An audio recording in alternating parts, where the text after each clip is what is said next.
Hello students, हम lesson का next part शुरू करें। फ्रिक्शन इन एसिस्टेबल। फ्रिक्शन एक ज़रूरी बुराई है, कैसे? इसके लिए हम कुछ एग्जांपल डिस्कस कर रहे हैं। Recall now some of your experiences. Is it easier to hold a cooler or a glass tumbler? आप अपने कुछ एक्सपीरियंसेस को ध्यान में रखते हुए बताएं कि एक अर्थन पोर्ट कूलर को पकड़ना आसान है या ग्लास टम्बलर को। Suppose the outer surface of the tumbler is greasy. और मान लो कि जो टम्बलर है उसकी जो आउटर सरफेस है वो ग्रीसी है या फिर कोई कुकिंग ऑयल उस पर लगा हुआ है।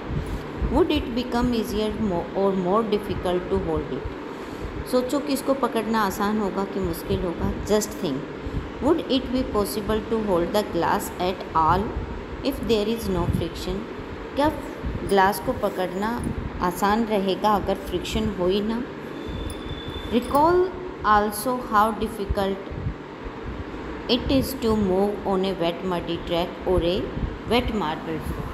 वेट मार्बल फ्लोर पर चलना या फिर किसी कीचड़ वाले रास्ते पर चलना कितना मुश्किल होता है, ये आप सोच भी सकते हो कि अगर फ्रिक्शन ना हो तो हम चल भी नहीं सकते। You would not write with a pen और pencil if there is no friction. हम पेन और पेंसिल से लिख भी नहीं सकते अगर फ्रिक्शन नहीं हो। When your teacher is writing with chalk on the blackboard, जब आपका टीचर चौक से ब्लैक बोर्ड पर लिखता है, its rough surface rub off some chalk particles. इसकी जो रफ सरफेस होती है उसके कारण कुछ चाक पार्टिकल्स जो हैं वो जो कि ब्लैक बोर्ड से चिपक जाते हैं। Could it happen if there were no friction between the chalk and the board? सोचो क्या हो अगर चाक के बीच में और बोर्ड के बीच में फ्रिक्शन ना हो। If an object started moving it would never stop if there were no friction. अगर कोई ऑब्जेक्ट चल रहा है तो वो कभी नहीं रुकेगा अगर फ्रिक्शन नहीं हो। Had there been no friction between the tyres of the automobiles and the road they could not be started or stopped. अगर टायर और जो हमारा रोड है उनके बीच में फ्रिक्शन ना हो तो कोई भी ऑब्जेक्ट ना तो स्टार्ट होगा और ना ही स्टॉप होगा, उसकी डायरेक्शन भी चेंज नहीं होगी। इसी तरीके से और एग्जांपल देते हुए बता रहे हैं कि फ्रिक्शन कितना ज़रूरी है। You could not fix a nail on the wall. आप दीवार पर कील नहीं लगा सकते, आप एक गांठ नहीं लगा सकते। And without friction no building could be constructed. Friction के बिना कोई बिल्डिंग का कंस्ट्रक्शन वर्क भी नहीं किया जा सकता। तो इन एग्जांपल्स के थ्रू आप सोच सकते हैं कि फ्रिक्शन कितना ज़रूरी है। अब फ्रिक्शन के हम ईविल के बारे में बात करेंगे कि फ्रिक्शन ईविल कैसे है। On the other hand friction is an evil too. It wears out the material whether they are screws, ball bearing or sole of the shoes. कि फ्रिक्शन के कारण चीज़ें जो होती हैं वो फट जाती हैं, चाहे वो कुछ भी हो। वो स्क्रूज हो सकते हैं, वो बॉल बेयरिंग हो सकते हैं, वो हमारे जूते के जो सोल होते हैं वो हो सकते हैं। इसी तरीके से बताया है, you must have seen worn out steps of the foot over bridges eight railway station. Railway station के जो ओवर ब्रिजेज की फुट स्टेप होती हैं, सीढ़ियाँ होती हैं, वो कैसे टूट जाती हैं, वो फ्रिक्शन के कारण ही होता है। अगले पॉइंट में बताया है, friction can also produce heat. Friction के कारण हीट भी प्रोड्यूस होती है और कुछ एग्जांपल यहाँ पर दिए हैं कि फ्रिक्शन से हीट प्रोड्यूस होती है। Vigorously rub your palms together for a few minutes. कुछ मिनट के लिए आप अपने हाथों पर रगड़ो। How do you feel? तुम कैसा महसूस करते हो? आपको गर्म महसूस होगा। सर्दियों में आप ये काम करते भी हो। सर्दी जब ज़्यादा होती है तो हम अपने दोनों हाथों को रब करके उनको गर्म करते हैं। When you strike a match stick against the rough surface, it catches fire. कि मैच स्टिक को जब उसकी रफ सरफेस पर हम रब करते हैं तो वो जल उठती है, तो वो हीट के कारण ही पॉसिबल होता है। इसी तरीके से जो जार मिक्सर होता है हमारा मिक्सी का, वो कुछ देर चलाने पर गर्म हो जाता है।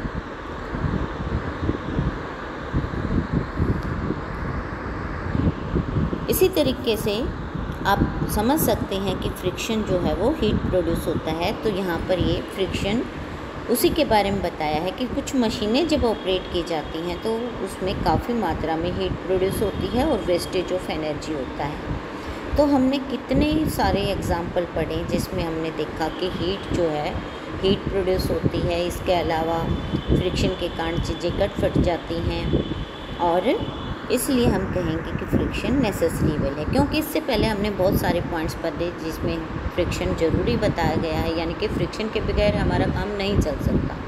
तो इस तरीके से आपको पता चल गया है कि फ्रिक्शन ज़रूरी भी है और वो ईविल भी है। तो आगे के जो टॉपिक हैं वो है हमारा इंक्रीजिंग एंड रिड्यूसिंग फ्रिक्शन, क्योंकि हमें पता चल चुका है फ्रिक्शन को कहाँ ज़रूरी करना है और कहाँ हम उसको रिड्यूस कर सकते हैं।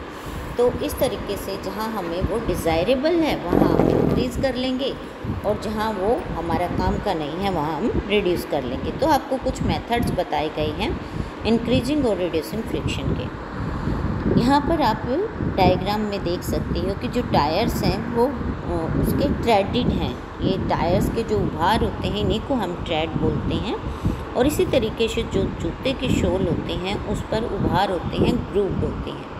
तो ये दोनों ही काम जो हैं वो फ्रिक्शन को इंक्रीज़ करने के लिए कहा गया है। तो ये जो आप अंडरलाइन की हुई लाइनें हैं इनमें आप देख सकते हो, have you ever throw why the soles of your shoes grooved, कि आपने कभी सोचा है कि आपके जो जूते होते हैं उनके शोल पर ग्रूव क्यों होते हैं? ये बेटर ग्रिप के लिए किया जाता है कि फ्लोर पर हम जब चलें तो बेटर ग्रिप बने और हम फ्रिक्शन के कारण फिसले ना, so that you can move safely. Similarly, the threaded tires of the cars, trucks and bulldozer provide better grip for the ground.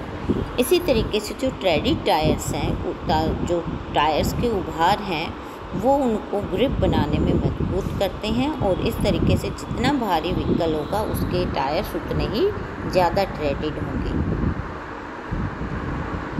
आगे है We deliberately increase friction by using brake pads in the brake system of the bicycles and automobiles.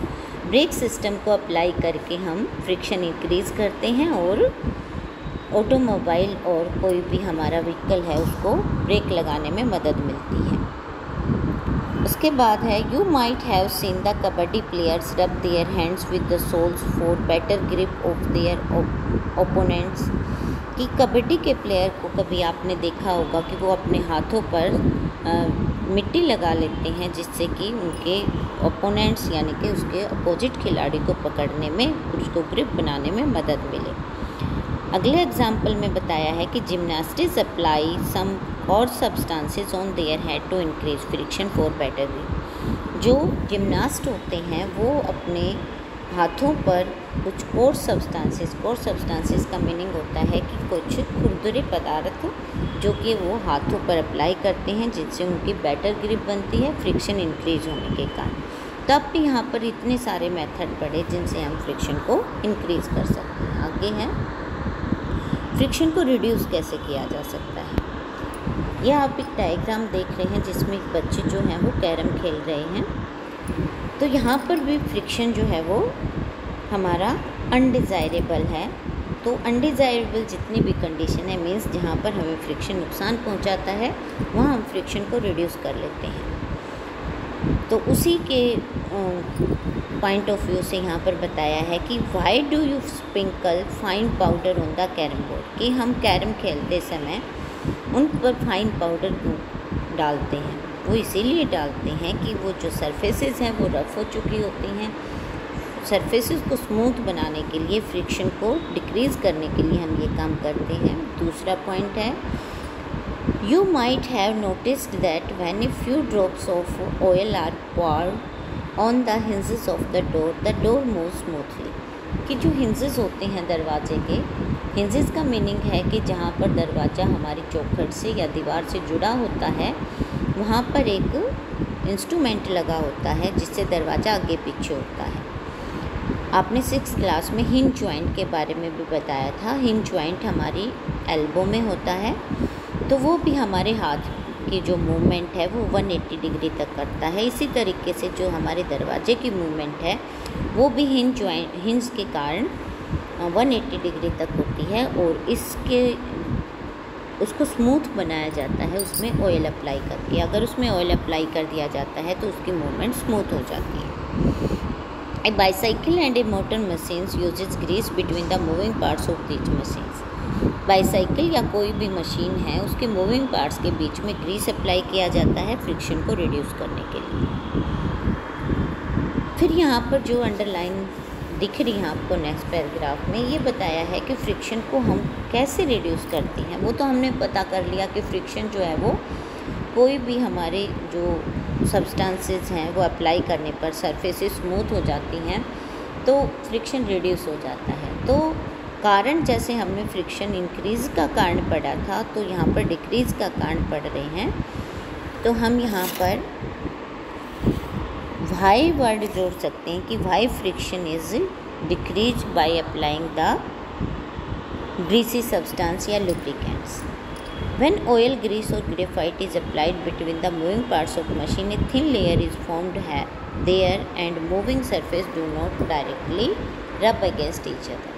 कि जब greasy या graphite कोई भी lubricants मशीनी parts के बीच में लगाया जाता है तो जो उनकी सरफेसेस हैं वो एक दूसरे के डायरेक्टली रब नहीं करेंगी, या हम ये कहेंगे कि उनकी जो इंटरलॉकिंग है, इरेगुलरिटीज़ है, वो अवॉइड हो जाती है काफ़ी हद तक। तो उसी के लिए लाइन लिखी है, interlocking of irregularities is avoided to great extent. Surfaces smooth होने के कारण जो इंटरलॉकिंग होती थी इरेगुलरिटीज़ की, वो काफ़ी हद तक कम हो जाती है और फ्रिक्शन रिड्यूस हो जाता है। अगली लाइन में आपको लुब्रिकेंट की डेफिनेशन दी है, the substance which reduce friction are called lubricants. कोई भी सब्सटेंस जो फ्रिक्शन को रिड्यूस करते हैं उसको हम लुब्रिकेंट कहते हैं। तो हमने यहाँ ऊपर जो एग्जाम्पल पढ़े हैं वो सभी लुब्रिकेंट्स के एग्जाम्पल हो जाएंगे। उसमें ऑयल आ जाएगा, ग्रीस आ जाएगा, हमारा फाइन पाउडर भी जो है आ सकता है, ग्रेफाइट भी आ सकता है। आगे फिर बताया कि कुछ मशीनें ऐसी होती हैं जिसमें हम ये जो लुब्रिकेंट्स हमने बताए हैं ये अप्लाई नहीं करते।